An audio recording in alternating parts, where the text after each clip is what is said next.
حجیت حدیث کے بارے میں جو کہ بیان فرمایا، اس سے بہتر انداز نہیں ہو سکتا۔ یقین جانے دفتروں کے دفتر پڑھ جائیں، جو کو وکالت کی ہے حجیت حدیث کی، حد کر دی۔ اللہ تعالیٰ نے ان سے یہ کلمات لکھوائے کہ جب اللہ تعالیٰ نے صرف کتاب نہیں اتاری، وہ ایک رسول کے ذریعے ہمیں پہنچائی ہے۔ حالانکہ کفار بھی کہتے تھے کہ اگر یہ اللہ کا کلام ہے تو اللہ لکھی لکھائی آسمان سے گرا دے تو بس سب کو پہنچ جاتی، ڈائریکٹ مان بھی جاتے لوگ اللہ کی کتاب ہے۔ اللہ نے جو یہ مطالبہ نہ مانا کہ نہیں ایک بشر کے ذریعہ یہ تمہیں دی جائے گی، تو اس میں حکمت کیا تھی؟ اس سے انہوں نے یہ بات ثابت کی کہ اگر کتاب اللہ ہدایت کے لیے کافی ہوتی تو پھر کفار کی بات مان لینا ہی مناسب تھا، مگر اللہ تعالیٰ جانتا تھا کہ کتاب اللہ کی وضاحت، تفسیر، اس پر عمل کر کے نمونہ دینا، یہ ایک بشر اس کے لیے ضروری ہے، اور بشر ہی ہونا چاہیے، کیونکہ کوئی دوسری جنس ہو تو وہ عمل کر بھی دے تو لوگ کہیں گے کہ یہ فرشتہ ہے، اس نے کر لیا، یار ہم سے نہیں عمل ہوتا، یہ کتاب ناممکن عمل ہے۔ اللہ نے ہم میں سے ایک بشر کو چنا اور اس کے ذریعے اس سے پتہ چلا کہ کتاب اللہ کے ساتھ رسول بالکل لازم ملزوم ہے۔ اور پھر انہوں نے یہ بھی بات بیان فرمائی، پچھلے سبقوں میں گزر چکا کہ چونکہ رسول اللہ اب قیامت تک کے لوگوں کے لیے رہبر ہے، اس لیے آپ تو قیامت تک زندہ نہیں رہ سکتے تھے۔ اب وہ ضرورت جو تھی کتاب کے ساتھ رسول کی، وہ کس طرح پوری ہو؟ وہ اس طرح ہی پوری ہوگی کہ آپ نے جو کچھ کیا، جو فرمایا، وہ سارے کا سارا جو ہے نا محفوظ اور آنے والوں تک پہنچے، تاکہ بعد والے بھی نہ کہہ سکیں کہ اس وقت تو یار کتاب کے ساتھ رسول صاحب کیا کریں۔ پھر سوال اٹھایا انہوں نے کہ یہ منکرین حدیث کہتے ہیں کہ ضعیف حدیثیں بھی ہیں، من گھڑت ہیں۔ انہوں نے کہا کوئی بات نہیں، یہاں مولانا نے مثال نہیں دی، دینی چاہیے تھی کہ جس طرح جعلی سکے بھی لوگ بناتے ہیں، یا جعلی سونا جو ہے نا وہ بھی بک رہا ہے، تانبا وغیرہ، تو اس سے اصلی زیورات یا اصلی سکے ختم کر دیے گئے۔ یہی طریقہ کہ ان کو دیکھ لو کہ یہ جعلی ہے یا اصلی ہے، یہ پرکھنے کا حق ہے، مگر یہ کہہ دیا جائے کہ چونکہ لوگ جعلی بھی نوٹ بنا لیتے ہیں، اصلی نوٹ بھی جلا دیے جائے، یا کہا جائے کہ سونے کے اصل زیورات بھی بند کر دیں، نہیں۔ تو یہی بات انہوں نے کہی کہ یہ جو ضعیف روایتیں دیکھ کر کہتے ہیں نا کہ پریشان ہو، اگر ان کی نیت نیک ہے تو یہ کہتے ہیں کہ آپ کس طرح پرکھیں؟ تو مولانا نے ثابت کیا کہ اللہ تعالیٰ نے ایسے لوگ اٹھا دیے، ان پر اللہ تعالیٰ رحمت فرما، ان کی قبروں پر انوار کی بارش کرے، جنہوں نے یہ کام اپنے ذمے لے لیا کہ جو لوگ بیان کرتے ہیں کہ میں نے فلاں سے حدیث سنی فلاں، ان کے حالات معلوم کریں، دیکھیں یہ معتبر آدمی، ان کے حافظے ٹھیک ہیں، یہ کوئی جھوٹے ٹھگ تو نہیں، کس عمر تک ان کا حافظہ ٹھیک رہا ہے، کس وقت کے بعد اختلاط ہو گیا ہے، اور ان کے عقیدے کیا ہیں، حکومت کے ملازم تو نہیں ہیں۔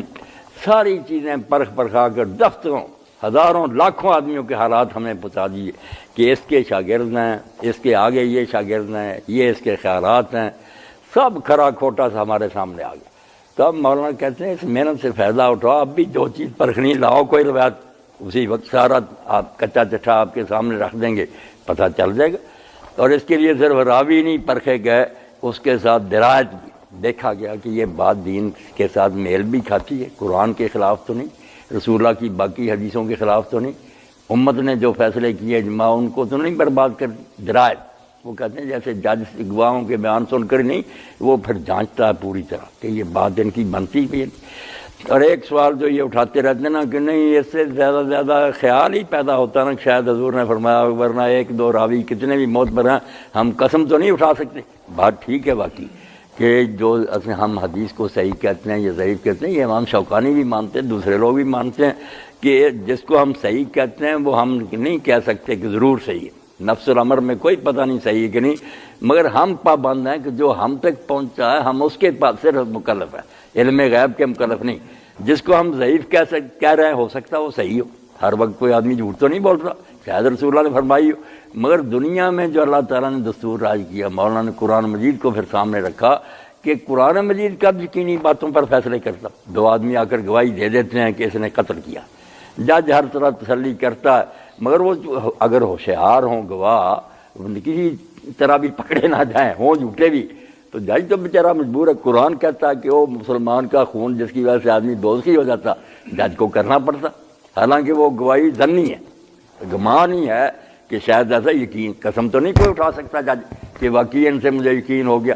وہ کہتے ہیں وہ تو صرف مشاہدات، آنکھوں دیکھی چیز ہے جس پر قسم اٹھا سکتا آدمی، باقی جو سنی سنائی ہوتی ہے نا، بے شک ہزاروں لاکھوں بھی سنائے، خیال ہی ہے نا کہ شاید یہ سچ بولتے ہیں. اگر انہوں نے آپس میں کوئی گٹھ چوٹ کر لیا تو ساری بحث جو ہے نا کہ 100 کوڑے مارنے اور ہاتھ کاٹنے کہتے 2 گواہوں پر چل رہا. 2 گواہ جو ہیں ان سے کوئی یقین حاصل ہوتا. یہ ساری بحث اس لیے کی کہ یہ جو ہر وقت زن کہتے ہیں نا، زن گپوں کو کہتے ہیں نا، زن گپوں نہیں، جو ہے نا کہ پروبیبلی زیادہ گمان یہی یقین ہوتا ہے کہ ہوئی یہ بات ہے. بس اس پر فیصلہ دے دو، آگے اللہ جانتا ہے. اگر جھوٹ بولا ہوگا تو یہ بھگتیں گے. آج کی بحث یہ ہے کہ جس طرح قرآن کے ساتھ رسول ضروری تھا، اسی طرح قرآن کے ساتھ اب نا اس رسول کی زندگی کا ریکارڈ بھی محفوظ ہونا ضروری ہے. اور اس کا طریقہ جو ہے نا کہ بیان کرنے والے جو ہیں ان کی جانچ پڑتال کی جائے، ساریاں گواہیاں سنی جائیں. سب بیان کر لیا. آگے جو ان کے ہیں نا شوشے کہ یہ کیا کہتے ہیں منکرین، انشاءاللہ پھر اس کا بیان ہوگا.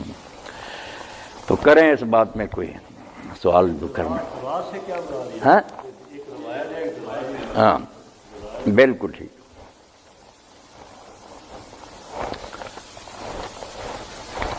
درایت جس کا بیان مولوی صاحب نے کیا، یہ روایت تو ہے کہ لوگ بیان کرتے. صہیب یہ کہہ رہا ہے، شعیب نے یہ بیان کیا، اور راوی جو کہتے وہ روایت ہے.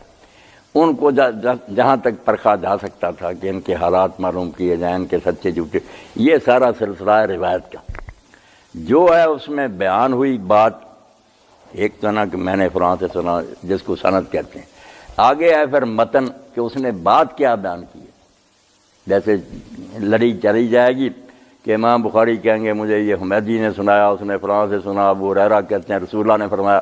یا رسول اللہ نے فرمایا تک جو یہ سند ہی ہے، یہ سہارا جس کے اوپر یہ روایت کھڑی ہے. ان کو پرکھنا یہ روایت ہے. آگے جو مضمون ہے اس کو بھی دیکھنا کہ یہ مضمون جو بیان کیا ہے انہوں نے، بے شک یہ کتنے سچے لوگ ہیں. دین کے سانچے میں یہ سیٹ ہوتا ہے. باقی دین جو ہمارے پاس ہے، قرآن ہے، رسول اللہ کی بے شمار حدیثیں ہم نے پڑھی ہیں، یہ ان سے ملتی ہے بات. امت کو جو چیزیں یقینی طور پر ملی ہے سارے علماء اس پر متفق، ان کے خلاف تو نہیں. یہ جانچ پڑتال جو ہے نا متن کی، ٹیکسٹ کی، یہ ہے درایت. یہ ہر ایک انہوں نے اسی لیے کہا یہ بچوں کا کھیل نہیں ہے. جس طرح فیصلے کرنا گواہیاں سن کر جج جو بہت مدت فیصلے کرتے ہیں وہ نتیجہ تک پہنچتے ہیں کہ بے شک یہ کتنے یار آدمی آ گیا نا، یہ بات نہیں بنتی، بے جوڑ ان کی گواہی ہے. تو اس کا پھر دوسری جگہ مولانا نے کہا جس طرح ایک آدمی سونا جو ہے نا اس کا کاروبار کرتے عمر گزر گیا تو وہ دیکھتے ہی کہہ دیتا ہے کہ بھائی یہ سونا ہے یا تانبا ہے. وہاں اس پر بحث کی جائے نا کہ کسی طرح ثابت کرو، وہ کہتے ہیں یار تم بھی میری طرح جوہری بن جاؤ، عمر گزار دو، یہ قابلیت پیدا ہو جائے گی. اس لیے کئی روایتیں ایسی ہیں جو بالکل اس کے راوی پکے، مگر یا انہیں بات یاد نہیں رہی یا کوئی گڑبڑ ہو گئی. وہ بات ایسی ہے کہ نبی علیہ السلام وہ کہہ نہیں سکتے. اس کی مثال آپ ابن قیم رحمۃ اللہ علیہ، یہ ہمارے کٹڑ اہل حدیث نہیں نا اس کو مانتے، اس لیے مولوی صاحب کے دشمن ہوئے ہیں کہ یہ درایت کیوں کہتے ہیں. بس راوی پکے ہیں، وہ بے شک کہتے ہیں خدا 3 ہے. مولوی صاحب کہتے ہیں اور پورا قرآن بھرا ہوا کہ خدا ایک ہے. وہ اگر کہتے ہیں خدا 3 ہے تو جھوٹ بولتے ہیں. ہم ان کے کہنے پر حضور کے ذمہ غلط بات لگا دیں. اب ابن قیم رحمۃ اللہ علیہ لکھتے ہیں زاد المعاد میں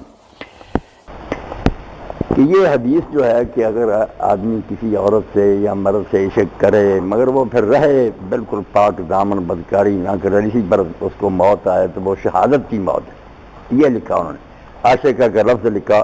حالانکہ قرآن حدیث میں عشق کا لفظ استعمال نہیں ہوا کیونکہ زیادہ اس کا مفہوم جو ہے نا وہ یہی بدکاری والا ہی ہے. تو ابن قیم پھر کہتے ہیں کہ اس کی سند نہیں ٹھیک، مگر بعد میں کہتے ہیں کہ اگر اس کی سند آسمان کے سورج جیسی چمکتی ہوئی ہوتی پھر بھی ہم اس کو قول رسول نہ مانتے. حضور کی زبان سے اتنا گھٹیا لفظ نہیں نکل سکتا، اور تھوڑے لفظ ہیں اچھے اور شائستہ، عشق جیسا ہی لفظ آپ نے بولنا تھا. تو یہ ہے درایت. یہ مذاق نہیں کہ ہر آدمی اٹھے اور کہہ دے میری درایت میں آتا کہ یہ روایت نہیں ٹھیک. اس کے لیے تو بہت علم چاہیے. عمر گزرے، قرآن میں گم ہو، حدیثوں میں گم ہو. تو جیسے آپ میرے ساتھ رہیں ساری عمر، آپ کو تجربہ ہو جاتا ہے کہ مولوی صاحب یہ بات کہہ سکتے ہیں. یعنی کوئی آپ کو ایسے ہی سنایا آپ کہیں گے نہیں یار ہماری عمر گزری، وہ ان کا نہیں یہ مزاج نہ ہوا، ایسی بات. یہ درایت ہوتی ہے. اللہ اکبر.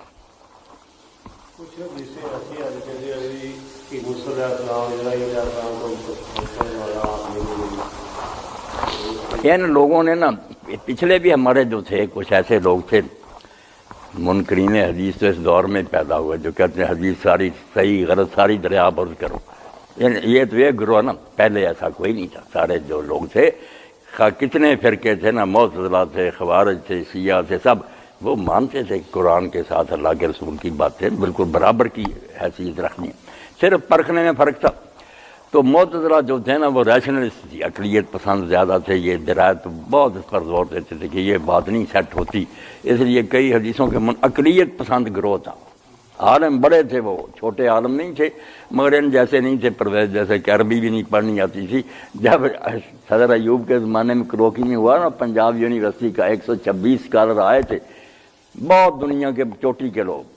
تو اس نے پھر جب یہ قرآن مجید پڑھا نا تھوڑا سا ناظرہ، تو انہوں نے عرب ممالک کے لوگ جو تھے انہوں نے کہا یار یہ قرآن تو نہیں ہے، اب میرا جیسا قرآن تو وہ نہیں مانتے، ہم تو پڑھتے ہیں سیدھا سادہ. یہ شرمندہ ہوا، اس نے پھر آگے یہ کیا جو بعد میں کی نا کوئی تقریر، صرف نمبر صورت فلاں، یہ اس کی آیت عربی نہیں پڑھی ہے، بے علم ہی تھا مگر گمراہ کرتا رہتا تھا لوگوں کو. تو وہ ایسے نہیں تھے، معتزلہ بڑے بڑے عالم تھے. وہ حدیثوں کا یہ سارے چیزیں انہوں نے اٹھائیں. ریاض صاحب یہ نیا نہیں انہوں نے کچھ کیا، صرف یہ کرتے ہیں نامراد کے اعتراض ان کتابوں سے پڑھ لیتے ہیں، جو جواب سوال دیے نا علماء نے ان کو چھوڑ دیتے. ورنہ تعویل و مختلف الحدیث امام ابن قتیبہ کی جتنے آپ یہ اٹھائیں گے نا سوال، میں دکھا دوں گا کہ انہوں نے یہ سارے لکھ کر کہ ہمارے کچھ لوگ یہ اعتراض کرتے ہیں، اس کے جواب دیے بڑے بڑے اعلیٰ. ابراہیم علیہ السلام نے جھوٹ بولے ہیں، موسیٰ علیہ السلام نے تھپڑ، یہ سب چیزیں ہو چکی ہیں. اور یہ نامراد جو ہے نا پرویزی، انہوں نے ساری عمر زور لگایا اسلم جراج پوری سے لے کر مقام حدیث آپ کو مل جائے نا تو پڑھیں، آپ کھلے دل سے پڑھا کریں. ہم روکتے نہیں، کیونکہ جھوٹے لوگ روکتے ہیں کہ جنہیں خطرہ ہوتا ہمارا پور، ہم تو کہتے ہیں ان کی بھی پڑھو، ہمارے سامنے لاؤ، ہم آپ کو وہ حدیثیں سیٹ کر کے دیں. مقام حدیث میں ساری عمر کا جو نچوڑا 30-40 روایتیں ہیں جو انہیں بری نظر آئیں. بالفرض ریاض صاحب ہم ساری کی ساری مان لیں کہ یہ 30-40 یار نہیں ٹھیک چھوڑ دو، مگر جو لاکھوں ہیں ان کو تو پھر مانو نا. جب تم نے دشمن ہوتے ہوئے دور لگایا اور صرف یہ ملی تو باقی ہم پر رحم کرو، اللہ کے رسول کے وہ ارشاد ہے مان لو اگر تم ایماندار ہو. ٹھیک بات ہے نا، اتنے ڈھیر میں سے یہ کنکریاں ہیں تو چھوڑ دو. حالانکہ ان کو بھی آپ کو پڑھاتے جائیں گے، سب سیٹ ہیں، ایک دو اگر نہیں ہوں گی ہم بھی کہہ دیں گے یہ نہیں ہوتی یار چھوڑ دو. مگر اس کی خاطر یہ ظلم کرنا کہ رسول اللہ کا سارا جو ترکہ ہے اور یہ میراث ہے، اتنی بڑی دولت امت کے پاس، یہ برباد کر دیجیے.